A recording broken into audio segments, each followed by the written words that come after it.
What is up? What is good? It's your boy Chris and we're back doing some more videos. You might hear water in the background. That's because my house is filling with fish tanks as we speak. But anyways, in today's video, I'm gonna show you guys how to attach Anubias plants to driftwood. This is a super easy tutorial. I love fish tanks. Please consider subscribing. If you love fish tanks, chances are we're gonna be bros or besties, whatever you wanna call it.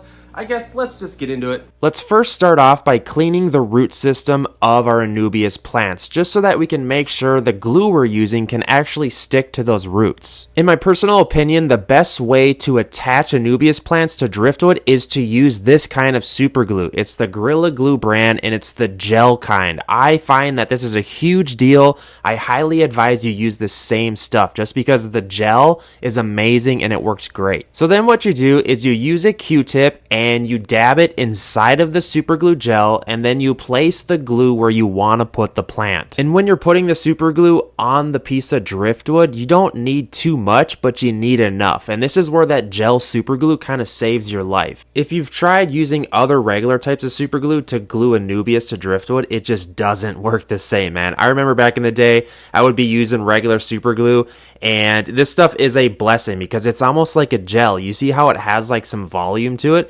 And what you want to do when you're placing the Anubias plant on the driftwood, you want to try to like have the roots and the rhizome attached to the glue. A lot of people ask me, is it a huge deal if the leaves get caught up in the super glue?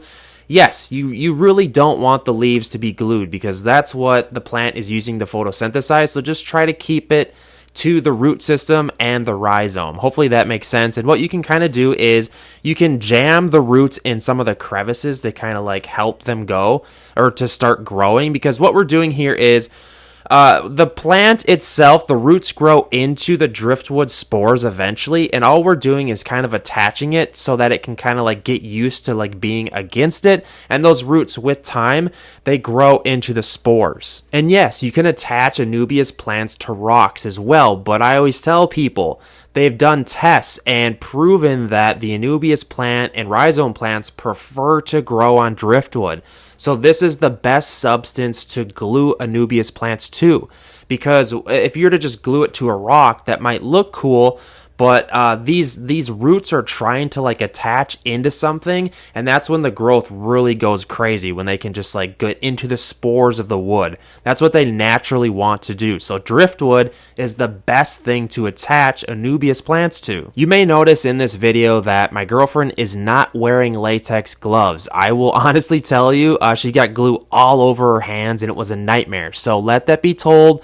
You should be wearing latex gloves or just any type of glove because nobody wants super glue all over their hands. Another common way to attach Anubias plants to driftwood is to use fishing line or a type of string that you can wrap around the driftwood and kind of like hold down the root system with the strings.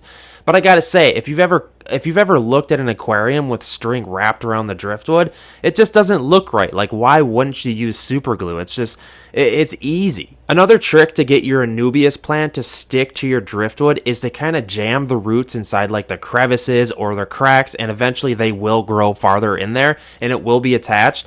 But it's just like, I've had issues with the roots staying in there, and it's just like, the super glue is just like, it's never going to get screwed up and the plants aren't going anywhere. And you can give the super glue like 15 to 20 minutes to dry. This stuff can dry really fast, especially if the surface is wet. It actually dries faster, so you don't have to worry about giving it a long amount of time to dry. One issue that you may encounter is when you get everything finished up and you go to put the driftwood inside the aquarium, you may find that it floats. What we sometimes do is pin a rock up against the driftwood just to kind of like make it sink for a little while. It could take a couple weeks for the wood to kind of like saturate full of water, and then the driftwood should completely sink. Another thing you could do is actually glue rocks to the inside of your driftwood. I've done that as well. And the gel glue works great for that. Thanks for checking out the video, guys. You gotta hit me up in the comments section. I love hearing from you. Did you pick up some Anubias and you're looking to plant it on the driftwood?